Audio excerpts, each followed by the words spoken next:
Hey guys, Keith Rainville here, the Fat Yankee, my friends. So listen, today what I wanted to do was show you a little bit of a difference between the two types of jerky that are out there. So we got, well, first of all, what you see me making a lot of times in my videos is called a whole muscle jerky. I use the top round. Many people use the bottom round or brisket, but I choose to use the top round because it's very lean and I find that there's a lot less waste on it, okay? Just my personal preference.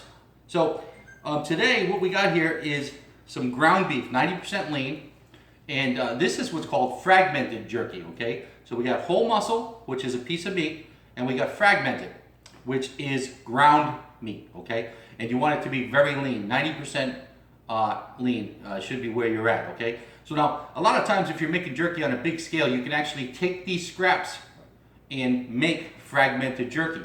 So just a great thing for the jerky makers out there to remember, don't throw away those scraps. When I was doing 10, 11 cases a week, we had about one whole case, which equated to about 50 pounds of scrap, which was we were able to grind up and make fragmented jerky, okay? So it's very important, guys, that you don't throw this away. You can actually turn it into nice black Angus burgers, meatloaf. You can feed your family. When you grind up the scraps and make ground beef, you can do, you know, several things with it, okay? So it is not waste. Don't go throwing it in the trash. It's good stuff, especially on that large a scale, okay? So fragmented jerky, guys, and that's the difference between whole muscle and fragmented, okay? We'll see you in the next video. Subscribe to the channel. Thanks for watching.